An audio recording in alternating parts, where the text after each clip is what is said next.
देश का युवा जब सड़कों पे बाहर आके प्रोटेस्ट करता है पॉलिटिकल लीडरशिप के खिलाफ, ये एक ऐसी बात है जो कि बहुत कॉमनली हम देखते हैं साउथ एशिया में। देश का युवा जेन जी प्रोटेस्ट करे तो बुरी बात नहीं, लेकिन अगर वो अपने हाथ में कानून उठा ले, अगर वो अपने हाथ में वायलेंस उठा ले और तमाम सरकारी कर्मचारियों का, पॉलिटिशियंस के घरों को आग लगाना शुरू कर दे, लोगों को मारना शुरू कर दे, तो फिर वो एक बहुत चिंता का विषय बनता है। नेपाल में जो भी हो रहा है वो केवल एक सोशल मीडिया बैन का आउटकम नहीं है। नेपाल के अंदर डीप रूटेड प्रॉब्लम्स कई सालों से चलते आ रही है। करप्शन, मैल गवर्नेंस, नेपोटिज्म और इन सब चीजों का जो रंग रूप है वो और ज्यादा हमारे सामने आ चुका है in this protest by the youngsters of Nepal, जो कि अपने स्कूल यूनिफॉर्म में, कुछ बच्चे ऐसे भी थे जो कि अपने स्कूल यूनिफॉर्म में आके बाहर प्रोटेस्ट कर रहे थे। अनफॉर्चुनेटली नेपाल के जो प्राइम मिनिस्टर हैं, अब तो चलो उन्होंने रिजाइन कर दिया, केपी ओली, उनकी वाइफ को भी जिंदा जला डाला। इस हद तक ये प्रोटेस्ट नेपाल में चल रहा है जहां पे लोगों को जिंदा जलाया जा रहा है, गवर्नमेंट ऑफिशियल्स को जलाया जा रहा है, घरों को आग लगाई जा रही है। ये एक चिंता का विषय है क्योंकि ये इंडिया के नेबरहुड का मैटर है। 2021 में म्यांमार, 2022 में श्रीलंका, 2023 में पाकिस्तान, 2024 में बांग्लादेश और 2025 में अब बारी है नेपाल की। Not very good for India's neighbourhood. I keep on saying this quite a lot that if there is one country which is politically stable, democratically stable from the last 80 years, 75 years, 80 years, that is only India. But India के neighbourhood पे आप देख रहे हैं कि कितना तनाव है, कितने टेंशन है। क्यों ये मैटर इतना ज्यादा हाथ से बाहर निकला? क्या सिचुएशन है अभी नेपाल में? इंडिया के लिए किस बात का ध्यान रखना जरूरी है? इंडिया का क्या रोल रह सकता है? क्या सुझाव है इंडिया के लिए vis a vis whatever is happening in Nepal? And China को कैसा इंपैक्ट पड़ेगा? आइए ये सब बातें इस वीडियो में जानते हैं। दोस्तों, इंटरनेशनल रिलेशंस वैसे भी इस साल और पिछले 2 सालों से बहुत ज़्यादा तेज़ी से बदल रहा है। बहुत सारी न्यूज़ होती है इंटरनेशनल रिलेशंस में जो कि ट्रैक कर पानी बहुत ओवरवेलमिंग होती है। तो इंटरनेशनल रिलेशंस का एकमात्र कोर्स है, 30 आवर्स कोर्स है, जो कि आपके प्रीलिम्स और मेंस दोनों की तैयारी के लिए बहुत सफिशिएंट है, जो कि मेरे द्वारा बनाया गया है। और इस कोर्स में एनरोल करने के लिए टोल फ्री नंबर पे कॉल जरूर कीजिएगा। इस कोर्स का जो कूपन कोड है टारगेट 26 वो लगाएंगे तो आपको एक्स्ट्रा डिस्काउंट भी मिलेगा। इसके बारे में जानकारी लेते रहे टोल फ्री नंबर पे कॉल करके। मंडे मिड मॉर्निंग यानी कि सितंबर 8 तक हजारों बच्चे, हजारों यंग नेपाली बच्चे, जेन जी प्रोटेस्ट कहा जा रहा है कि ये पहला एक यूथफुल प्रोटेस्ट है नेपाल में। ये पहली बार है कि जेन जी के जो लोग हैं, यानी कि वो बच्चे जिनकी उम्र 27-28 साल से कम की है, वो बाहर आके सड़कों पे आके प्रोटेस्ट कर रहे हैं। इनमें से कुछ ऐसे यंगस्टर्स थे, बच्चे थे जो कि अभी स्कूल में, कॉलेजेस में जाते हैं, स्कूल यूनिफॉर्म्स में आके प्रोटेस्ट कर रहे थे। और ये आइकॉनिक प्लेस जो है काठमांडू में, जहां पे फेमस एक बुद्धिस्ट रिलिक है, मंडाला मॉन्यूमेंट है, मातीघर मंडाला में आके उन्होंने असेंबल किया। and they came armed with smartphones and slogans and they wanted change. They demanded change. Now, is it bad to demand change? No, it is not bad to demand change. Is it something which is very shocking what is happening in Nepal? No, this is not something which is very shocking happening in Nepal. Trends of regime change or people having problems with regimes, people having problem with dictatorial regimes. We've also witnessed that wave of Arab Spring in the Middle East and the North African region as well. However, we saw that what after the revolution, even Arab Spring के बाद आप देखें तो उसके बाद कोई concrete solution तो नहीं आया था ना। सीरिया में, लिबिया में, इराक में, कितने सारे देशों में, इजिप्ट में कितनी ज़्यादा पॉलिटिकल इंस्टेबिलिटी थी, इवन दो लोग गवर्नमेंट चेंज और रेजिम चेंज का डिमांड कर रहे थे। So what is it which the people of Nepal would achieve? What is it that the outcome would happen? This is something time would tell. However, it is one thing is very clear that the youngsters of Nepal, the people of Nepal, they are mobilized. They are systematically, a part of the civil society which believes in taking action through unlawful means, which is very unfortunate, which is very wrong. And also coming at a time when these people, when these youngsters, they are taking inspiration from events unfolding in the other neighboring countries in South Asia. For example, what is happening in Bangladesh, or what is happening in Myanmar, or what is happening in Sri Lanka. Because one thing which was common in all these 3 countries, and even in Pakistan for that matter, that the public, they came out in the streets demanding change. Demanding change. However, the means adopted by them were very unlawful. So this is labeled as Nepal's Gen Z protest. And unfortunately, these youngsters, these kids, who are between the age group of 13 to 14 to 25, 26, they are also celebrating victory that they have claimed, they have killed people, claiming their first lives. What do we want? Do we want our demography? Do we want in our neighborhood in South Asia, do we want our demography to be claiming victory over taking lives? That is something we have to think about. Now the protest का जो root cause था, ignition cause था, that last week government ने ये कहा कि हम 26 social media platforms को बैन कर रहे हैं, Facebook, Instagram, WhatsApp, x, YouTube etcetera. Government ने कहा कि भैया बढ़ता हुआ है साइबर क्राइम बहुत बढ़ रहा है, सोशल मीडिया पे मिस इन्फॉर्मेशन कैंपेन्स बहुत चल रहे हैं, एंड देयरफॉर उसको रोकने के लिए हमने क्या किया है, हमने सोशल मीडिया कंपनीज को, सोशल मीडिया प्लेटफॉर्म्स को कुछ गाइडलाइंस दी थी। अगर आप वो गाइडलाइंस के साथ अबाइड करेंगे, अगर आप अपने आप को रजिस्टर करेंगे नेपाल सरकार के साथ, तो ही आपका आगे काम धंधा चलाएंगे, अदरवाइज आपको बैन कर देंगे ना। मुझे फ्रैंकली स्पीकिंग ये भी नहीं समझ आता कि ये क्यों करना जरूरी था। सोशल मीडिया बैन लगाना, भाई ये 2025 है, हर एक कंट्री सोशल मीडिया रेगुलेशंस निकालती है। भारत ने भी सोशल मीडिया गाइडलाइंस निकाली हैं, इंटरमीडिएट गाइडलाइंस निकाली है, डेटा प्रोटेक्शन लॉ की बात करी है, यूरोपियन यूनियन ने डेटा प्रोटेक्शन की बात करी है, जीडीपीआर लॉ निकाला है। हर एक देश अपने आप में सॉवरेन है कानून बनाने में, हर एक देश अपने आप में सॉवरेन है एक बैलेंस बनाने में between personal privacy and the data. हर एक देश अपने आप में सॉवरेन है सोशल मीडिया के ऊपर कुछ रेगुलेशंस लगाने के लिए, क्योंकि देखो अब हम कहते हैं कि हम एक फ्री फ्लोइंग डेमोक्रेसी है, लेकिन डेमोक्रेसी के विद इन भी रिस्ट्रिक्शंस होते हैं, रीजनेबल रिस्ट्रिक्शंस होते हैं।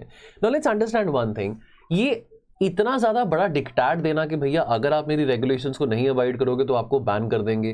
Now this was the last nail in the coffin, and this is what really made, let me also tell you, the youngsters of Nepal, they were already very frustrated. They were already very, very frustrated. They already had a lot of resentment. And to add to that, यानी कि जिसको कहते हैं ना कि आग में घी डालने वाली बात, और जैसे भी कहते हैं कि कटोहे पे नमक छिड़कने वाली बात, उस पे आपने ऐड कर दिया ये सोशल मीडिया डिक्टेट। ठीक है, क्राइम बढ़ रहा है, साइबर क्राइम बढ़ रहा है, यार इंडिया में एक्सीडेंट्स बहुत बढ़ रहे हैं, दुनिया में एक्सीडेंट्स बहुत बढ़ रहे हैं, तो क्या करो आप, गाड़ी चलाना बंद कर दो, गाड़ी बनाना बंद कर दो, ये तो कोई सोल्यूशन नहीं हुआ। Authorities had long accused the companies of enabling cybercrime, fake news, anti-social content, और जो नेपाल का सुप्रीम कोर्ट है, नेपाल का जो टॉप कोर्ट है, उन्होंने ऑर्डर दिया था गवर्नमेंट को, ये कहा था कि आपको डायरेक्शंस देने हैं सोशल मीडिया कंपनीज को, प्लेटफॉर्म्स को, कि वो लोकली आपके साथ, गवर्नमेंट के साथ रजिस्टर करें और ग्रीवेंस ऑफिसर्स को अपॉइंट करें, और जो भी ऐसा कंटेंट है, एंटी सोशल कंटेंट है, भड़काऊ कंटेंट है, उसको इमीडिएटली फ्लैग ऑफ करें। तो ये जो ग्रीवेंस ऑफिसर्स हैं वो उस कंटेंट को फ्लैग ऑफ करेंगे। अब ये कंडीशंस को अबाइड करते करते सोशल मीडिया कंपनीज को टाइम लगा। टिकटॉक जिसको बैन किया गया था 2023 में, बाद में उसको रीइंस्टेट कर दिया गया था, वो a handful of the apps along with Viber, WeTalk, Nimbuzz, Popo Live, जिनको ये देखा गया था कि वो कंप्लाई कर रहे हैं, वो they are complying with the laws, with the regulations by the government, और उनको अलाउ किया गया था कि आप ऑपरेशन कर सकते हैं। लेकिन बाकी जो है WhatsApp, Instagram, social media companies जो बाकी हैं, एक्स हो गया, उनके ऊपर बैन लगा दिया था। अब ये बैन लगाना सोशल मीडिया कंपनीज पे एक बहुत सेंसिटिव मुद्दा हो गया, बिकॉज बहुत सारे जो यंग नेपाली सिटीजन्स हैं वो सोशल मीडिया पे निर्भर हैं, सोशल मीडिया पे डिपेंड करते हैं कम्युनिकेशन के लिए, एक्टिविज्म के लिए, सोशल ग्रुप्स के लिए, इवन एम्प्लॉयमेंट अपॉर्चुनिटीज़ के लिए। किसी भी देश में एक युवा को अगर आप कहोगे कि सोशल मीडिया, देखो सोशल मीडिया बुरा है, अच्छा है, डिजिटल डिटॉक्स लोग करते हैं, लोग सारा टाइम इंस्टाग्राम पे रील्स देखते रहते हैं, सोशल मीडिया के अपने फ़ायदे भी हैं। आप भी आफ्टर ऑल एक सोशल मीडिया प्लेटफॉर्म के जरिए हमारे चैनल के बारे 2 बातें जानते हैं, हमारे चैनल के टीचर्स के बारे जानते हैं, ना कि केवल हमारे चैनल के बारे, बट इतने सारे और एजुकेशन चैनल्स हैं जिनके बारे आप जानकारी रखते हैं, that is through social media. तो सोशल मीडिया की अपनी यूटिलिटी भी है। एकदम से ब्लैंकेट बैन सोशल मीडिया पर लगाना, दिस विल ऑब्वियसली, ऑलरेडी जो नेपाल के लोग हैं, जो बच्चे हैं, वो देख रहे हैं कि करप्शन बहुत है, बेरोजगारी बहुत है, एक पूर इकोनॉमिक सिचुएशन है। नेपाल में कभी अर्थक्वेक आता है, कभी फ्लड आता है, डिजास्टर प्रोन रीजन है, and therefore to add to that सरकार कुछ नहीं कर रही है, स्टेबल गवर्नमेंट नहीं है। कहने को 2008 से आप डेमोक्रेसी बन गए हो, कहने को आप 2008 से आप अपने आप को कॉन्स्टिट्यूशनल मोनार्की कह रहे हो, कॉन्स्टिट्यूशन बनाने में आपको इतना टाइम लग गया, 5-6 बारी आपको कॉन्स्टिट्यूशन बनाने का आपने ड्राफ्ट करने की कोशिश करी, फिर भी बात नहीं बनी। And then to add to that आप ये सोशल मीडिया डिक्टेट लगा रहे हो। आपके जो बच्चे हैं, आपके जो रिलेटिव्स हैं, वो तो भैया पैसे कमा रहे हैं, 4 गुना चांदनी कर रहे हैं, और उनका तो कोई उनको फर्क पड़ नहीं रहा है। एंड देयरफॉर जो आम नागरिक है, जो आम बच्चा है, जो आम सिटीजन है नेपाल का, वो सफर कर रहा है। Social media ban is emblematic of the larger churn happening in the Nepal. So the root cause is not technically the social media ban. This was just, like the catalyst. Already resentment बहुत ज़्यादा थी. Youngsters जो है नेपाल के वो बहुत frustrated हैं कि भाई इतने एजड पॉलिटिशियंस हैं, 70 ईयर्स के प्लस के लीडर्स हैं, एंड एवरीबडी इज फेसिंग. अच्छा 70+ लीडर्स तो इंडिया में भी हैं, चलो करप्शन कहाँ नहीं होती है, लेकिन इतनी ज़्यादा करप्शन एलिगेशंस जब कांग्रेस सरकार में यूपीए 2 में जब इतनी एलिगेशन सामने आई थी तो हमने ये देखा था कि भैया यूपीए 2 के दिन गिनती के रह गए थे. देखो जनता हर एक चीज़ माफ़ कर देती है. ठीक है, आपने कोई घोटाला किया, घोटाले में आपका नाम आ गया, प्रूव हो गया कि आप ही घोटाले में इन्वॉल्व थे, फिर भी आप गद्दी पे बैठे हो, सीट पे बैठे हो, जनता माफ़ नहीं करती है.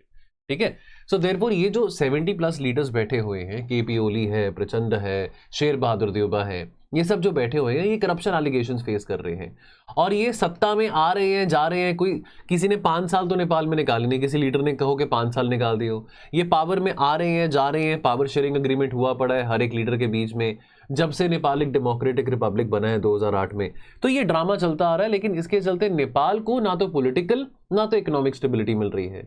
इनफैक्ट नेपाल में कुछ उभरते सितारे आ रहे हैं जो यंगर लीडर्स हैं, जैसे कि फॉर एग्जांपल मैं इनकी बात करूं, बालेंद्र शाह, ये एक रैपर है, या एक न्यूज़पेपर जर्नलिस्ट की बात करूं, राबी लमिशाने, अब इनकी बात करूं, ये कुछ ऐसे उभरते सितारे हैं, ये कुछ ऐसे उभरते सितारे हैं जो कि सामने आ रहे हैं और इनका राइज भी इस करके हुआ है बिकॉज ऑफ सोशल मीडिया. अगर सोशल मीडिया ना होता तो ये जो भी अपने लाइफ में अभी तक अचीव कर पाए हैं या जो सपोर्ट मोबिलाइज कर पाए हैं तो वो नहीं होना था. तो काठमांडू के मेयर हैं बालेंद्र शाह जो कि एक रैपर थे.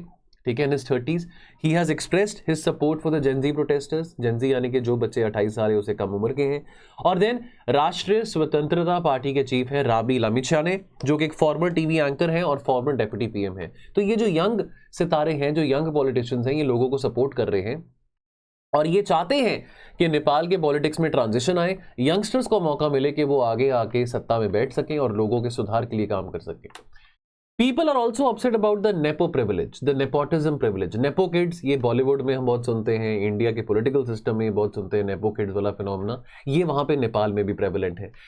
यानी कि जो नेपाल के पॉलिटिशियंस हैं, उनके जो बच्चे हैं, उनको बहुत प्रिविलेज मिल रहा है as compared to the youngsters, the common man in Nepal. Economic और employment conditions of the local people has been hit because of mal governance, poor governance, corruption. Protesters ये कह रहे हैं कि जो एलीट क्लास के जो बच्चे हैं, जो पॉलिटिशियंस के बच्चे हैं, वो बहुत आरामदेह जिंदगी व्यतीत कर रहे हैं. क्यों? बिकॉज उनके फादर मदर्स पॉलिटिक्स में हैं.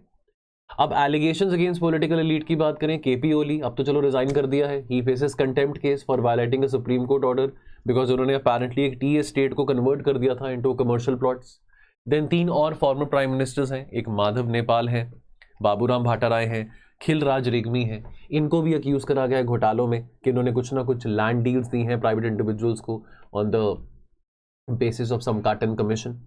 एंड देन ऑफ कोर्स जो फॉर्मर पीएम हैं, जो 3 टाइम के प्राइम मिनिस्टर रह चुके हैं, प्रचंड, उनको भी अपेरेंटली ये एलिगेशन उनके ऊपर आई है कि उन्होंने बहुत सारा पैसा कमाया, बिलियंस ऑफ डॉलर्स कमाए by diverting money which was meant for the Maoist guerrillas, जहां पे उनको रखा गया था इन यूएन मॉनिटर्ड कंटेनमेंट्स.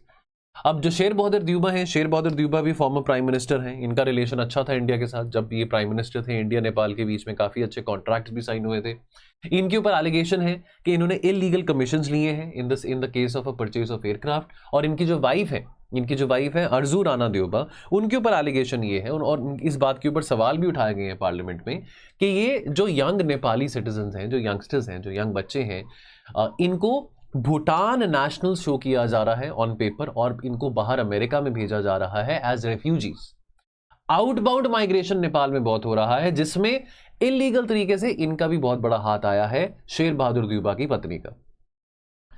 अब ये डेमोन्स्ट्रेशंस बहुत स्पॉन्टेनियस थे और ये किसी भी पॉलिटिकल पार्टीज के साथ या किसी पॉलिटिकल पार्टीज के एफिलिएशन ग्रुप के साथ नहीं थे.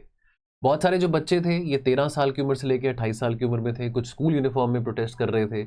और ये मूवमेंट को कोऑर्डिनेट किया गया है और इंस्टिगेट किया गया है by a non profit organisation by the name of Hami Nepal.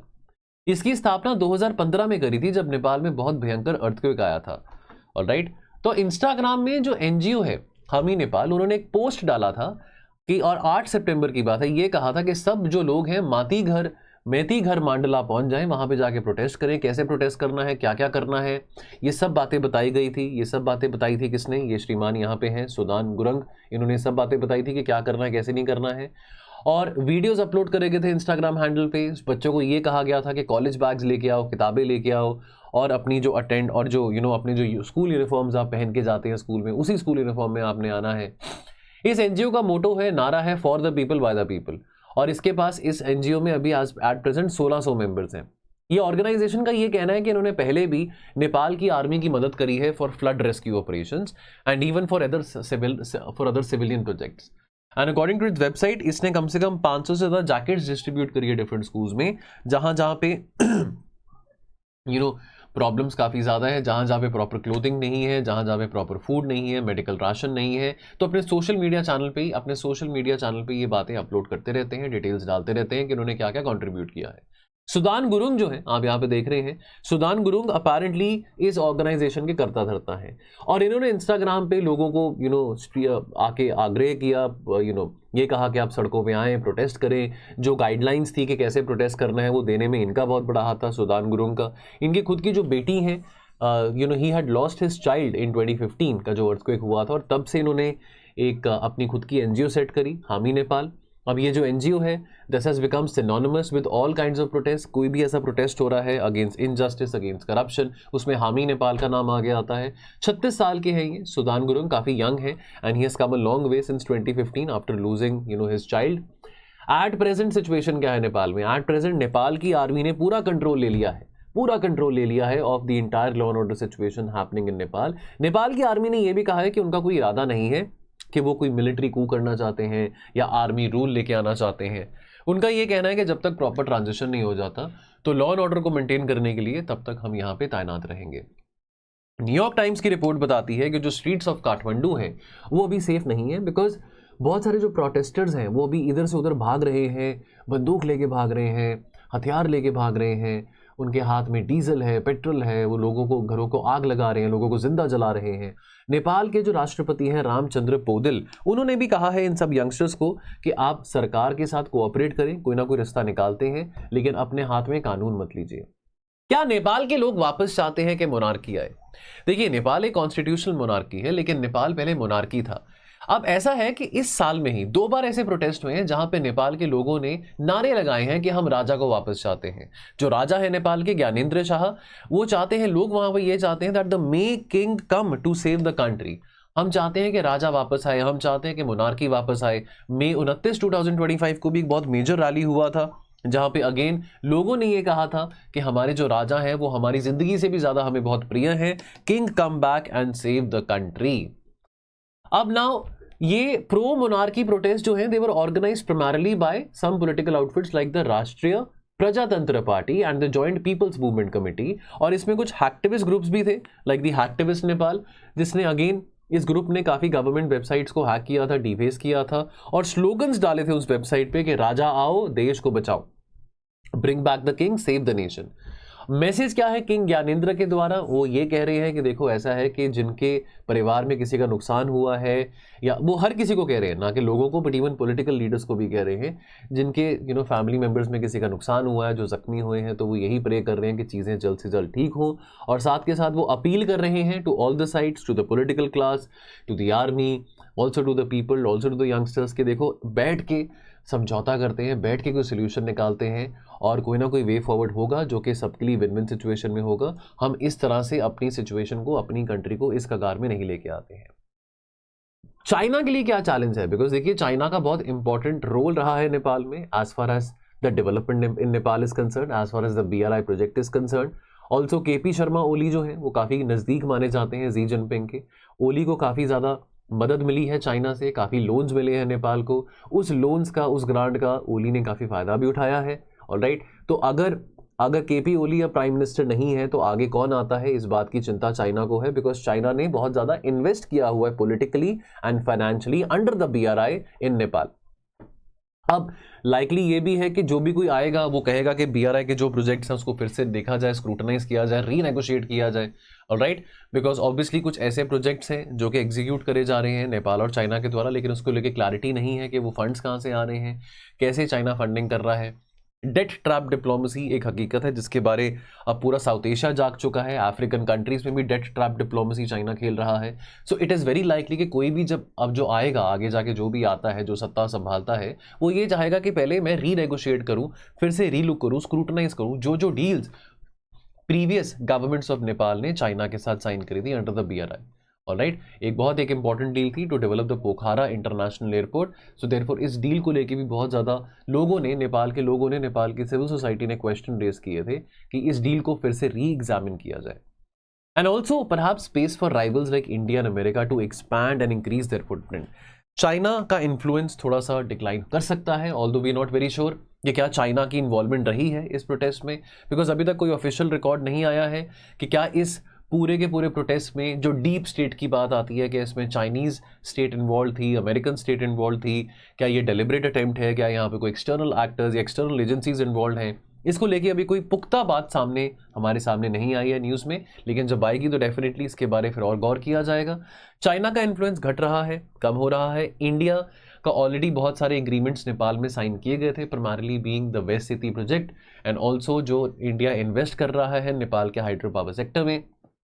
America भी चाहेगा कि वो फिर से ग्रांट्स देना रिज्यूम करे for major infrastructure projects in Nepal, और अमेरिका भी चाहेगा कि वो एक alternative capital and political cover बने as compared to China. India इस सिचुएशन को कैसे व्यू कर रहा है? तो पहली बात तो diplomatic engagement for safety and monitoring. हमारे MEA ने क्लोजली मॉनिटर करने को कहा है इस प्रोटेस्ट को, ये भी कहा है, ट्रैवल गाइडलाइंस भी निकाली है कि नेपाल अभी ट्रैवल मत करें, देख के ट्रैवल करें, अभी अननेसेसरी मत ट्रैवल करें नेपाल में। सेफ्टी गाइडेंस और सेफ्टी SOPs इशू करें to all the nationals living in Nepal. और हम टच में हैं, हमारा जो MEA है कंसिस्टेंट टच में है with the embassy in Kathmandu. Then border security intensification, because हमारे कुछ स्टेट्स हैं जो कि टच करते हैं borders with Nepal, for example UP, Bihar, Sikkim की बात करें। और आपको ये भी बताना चाहता हूँ कि जो फर्स्ट लाइन ऑफ डिफेंस है इंडिया नेपाल बॉर्डर्स पे, वो कौन सा है? सशस्त्र सीमा बल, SSB।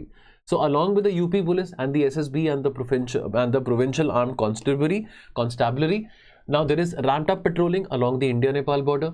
Late me also tell you कि इंडिया नेपाल बॉर्डर पोरस है, ओपन बॉर्डर है, तो इस बात का डर रहता है कि किसी किस्म का स्पिल ओवर इफेक्ट ना देखने को मिले। एंड देयरफॉर इंडियन सिटीजन्स को प्रोटेक्ट करने की कोशिश करी जा रही है कि हमारे यहाँ पे ये पॉलिटिकल वायलेंस का स्पिल ओवर इफेक्ट ना हो, हमारे यहाँ पे लोग ज़्यादा भड़के ना।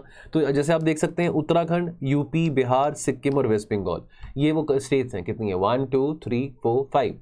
Waste Bengal, Sikkim, Bihar 3, Uttar Pradesh 4 and 5 Uttarakhand. तो 5 स्टेट्स हैं जिसका बॉर्डर नेपाल के साथ टच होता है। So a cause of concern for our people living over here, because जो स्पिल ओवर इफेक्ट है या जो लोग इंस्टिगेट हो सकते हैं of seeing whatever is happening in Nepal, because also अभी बिहार में इलेक्शंस भी आने वाले हैं, तो इस बात की चिंता भारत सरकार को है। Now, what is the takeaway from the protest in Nepal? Understand one thing for the young Nepalis, ये जो ब्लॉकआउट है फेसबुक का, इंस्टाग्राम का, व्हाट्सएप का और ट्विटर का, this was not merely about the apps, this was not merely about the social media ban, right? ये तो last nail in the coffin था। ऑलरेडी बहुत ज़्यादा wide spread resentment and simmering discontent था against corruption, against stagnancy, against बेरोजगारी, against poor GDP growth. Alright, और ये protest एक और चीज़ का संदेशा भी दे रहे हैं, जो आउटबाउंड माइग्रेशन है। हर साल 4 लाख से ज़्यादा लोग बाहर जा रहे हैं, विदेश जा रहे हैं, which means more than 1000 a day. This is again not a very good prospect for Nepals future. Already Nepal का डेमोग्राफिक जो डिविडेंड है वो इतना यंग है कि वहाँ पे लोग सड़क पे आके प्रोटेस्ट कर रहे हैं, लोगों की जान ले रहे हैं, और जो क्वालिफाइड यूथ है वो बाहर जाके काम कर रहा है। So this is a cause of concern. देखो, बाहर जो लोग जा रहे हैं वो यहाँ पे पैसे भेजेंगे, जिसको हम क्या कहते हैं? रेमिटेंसेस कहते हैं। रेमिटेंसेस आपकी इकोनॉमी को सस्टेन करते हैं। लोग पैसे भेजते हैं, बाहर जाते हैं, 4 पैसे कमाते हैं, यहाँ पे भेजते हैं। रेमिटेंसेस बहुत इंपॉर्टेंट बैकबोन है हर एक इकोनॉमी के लिए, इंडियन इकोनॉमी के लिए, किसी भी डेवलपिंग कंट्री की इकोनॉमी के लिए रेमिटेंसेस एक बहुत इंपॉर्टेंट बैकबोन है, बहुत इंपॉर्टेंट एक जरिया है for also ramping up the forex reserves. लेकिन ये अच्छी बात है कि लोग जाके पैसे भेज रहे हैं, that is good. But obviously एक और बात है कि that these people are not present over here, these people are not present over here and they don't want to come back over here, they don't want to come back to a system, to a country जिसपे उनको ऊपर कोई faith नहीं है। और जो यहाँ पे रह गए हैं वो भी ज़्यादा खुश नहीं है और उनको भी कॉन्फिडेंस नहीं है सरकारों के ऊपर। तो अनस्टेबल नेपाल रिस्क करता है exporting volatility across the porous border into India. तो जैसे कि बिहार, उत्तर प्रदेश, सिक्किम, उत्तराखंड, ये स्टेट्स हैं जो कि नेपाल के साथ बॉर्डर करते हैं। Any collapse of state capacity will be felt in these states as well. Alright, because Madhesi population जो है, मधेसी पॉपुलेशन है which is more than 60 to 70% of the population of Nepal. They have ethnic ties, the Madhesi people in Nepal, they have ethnic ties with the people living across the Indo-Gangetic plains in UP and Bihar. So therefore, the strong ethnic connections, the strong bonds, India Nepal के रिश्ते को रोटी बेटी का रिश्ता कहा जाता है. So the flows of people, ideas and anger can also intimidate, and therefore it is very important कि इस negative flow of anger को quarantine किया जा सके. India cannot afford complacency. History offers a very sobering reminder. What happened in Bangladesh last year आपको पता ही है. वहाँ पे भी स्टूडेंट प्रोटेस्ट हुए थे, वहाँ पे भी जो प्रोटेस्टर्स थे वो शेख हसीना के घर पहुँच गए थे. एंड देयरफॉर लोकल ग्रीवेंसेस थी, local grievances against Sheikh Hasina थी. ऑल्सो जो वहाँ के लोग थे वो ये भी कह रहे थे कि शेख हसीना बहुत प्रो इंडिया है, and therefore anti India sentiments भी काफ़ी जनरेट हुए थे बांग्लादेश में. सो वी वुडंट वांट कि अब एंटी इंडिया सेंटिमेंट्स नेपाल में जनरेट हों, बिकॉज हम अपनी तरफ से कोशिश करेंगे कि हम जहाँ पे रिक्वायर्ड है वहाँ पे हम इंटरवीन करें. हाई हैंडेड डिप्लोमेसी नहीं करनी है, ओवर्टली पॉलिटिकल अलाइनमेंट हमने नहीं करनी है, but we have to make sure कि जो पब्लिक सेंटिमेंट है नेपाल का वो एंटी इंडिया ना हो. बांग्लादेश में पब्लिक सेंटिमेंट एंटी इंडिया हो गया था because of the high headed diplomacy and the high-headedness which was applied by India during the Bangladesh protest. लेकिन ऐसा कुछ भी करना would be very counterproductive. और जो एक्सटर्नल एजेंसीज हैं, जो एक्सटर्नल ताकतें हैं, वी डोंट नो कि वो अमेरिका की है, वो चाइना की है, उनको इस बात का बहुत फ़ायदा मिलेगा. वो कोशिश करेंगे इंडिया के खिलाफ इस तरह का ब्लॉट करने के लिए, इंडिया के खिलाफ इस तरह का लाइक बुरी बातें करने की कोशिश करी जाएंगी कि जो नेपाल के लोग हैं, नेपाल की सिविल सोसाइटी है, वो एंटी इंडिया अपना स्टांस रख सकें. 3 बातें जो कि इंडिया के लिए बहुत जरूरी हैं, जिसको इंडिया का ध्यान रखना है. पहली बात, listen to the youth of Nepal. Alright, try to make up by promoting more educational partnerships, by making more cultural exchanges. Alright, so you have to involve the youth of Nepal, listen to the youth of Nepal, so that आपकी goodwill Nepal में बनी रहे. Secondly, we should support governance reform but very discreetly. ऐसा नहीं है कि हम किसी के टुवर्ड्स बायस दिखाई दे रहे हैं कि हम किसी पर्टिकुलर एंटिटी को या किसी पर्टिकुलर ऑर्गेनाइजेशन को सपोर्ट कर रहे हैं. We should obviously support governance reform but very discreetly. Assistance in digital infrastructure, cyber regulation, institutional strengthening, democratic strengthening, civil society strengthening, bureaucracy को स्ट्रेंथन करना, इस सब में हम जितना योगदान दे सकें दें, but in a very discreet manner. Thirdly, be prepared for political instability and uncertainty. जो रेजिग्नेशन केपी ओली का हुआ है, this has left behind a huge vacuum which need to be filled by someone. Who would be that person filling in this vacuum? Which alliance would be filling in that vacuum? we'll have to see, and we'll have to obviously work in a manner thereby कि जो भी transition होता है हम उस transition period में नेपाल के साथ खड़े रहें, और जो भी अब पावर में आता है उसके साथ भी हम कॉन्टैक्ट्स कल्टिवेट करें, इनिशिएट करें. We cannot and we should not dictate the destiny of Nepal. Nepal का बहुत लंबे अरसे से ये एक रंजिश रही है, एक शिकायत रही है इंडिया के साथ कि इंडिया हमको डिक्टेट करने की कोशिश करता है, एक बिग बुली ब्रदर की तरह बिहेव करता है. So therefore we have to understand one thing, we can not dictate Nepal's destiny. We are not into the business of exporting democracy, but we can choose that how Nepal is responding. अगर Nepal is responding with wisdom, humility and foresight, so therefore it is much easier for us कि हम नेपाल के साथ नेपाल की मदद कर सकते हैं नेपाल की ट्रांसफॉर्मेशन के लिए, ताकि नेपाल एक पीसफुल डेमोक्रेटिक क्रेडेंशियल्स के टुवर्ड्स ट्रांजिशन कर सके. अगर हम अपने तौर तरीकों में, अपने डिप्लोमेटिक मेजर्स में मिसकैलकुलेट करते हैं, अगर हम वही बांग्लादेश वाली अप्रोच फॉलो करते हैं, सो देयरफॉर देन जो हमारी गुडविल जनरेट होगी या हो सकती है, that will very easily transform into grievance. तो ये कुछ बातें हैं दोस्तों, ये नेपाल के प्रोटेस्ट से संबंधित जो कि आपके साथ मैं करना चाहता था. एंड आई होप ये वीडियो आपको अच्छा लगा. कैसा लगा कमेंट सेक्शन में जरूर बताना. बाकी मिलेंगे बहुत जल्द. यूट्यूब पे तो हमारी मुलाकात होती रहेगी. Thank you so much.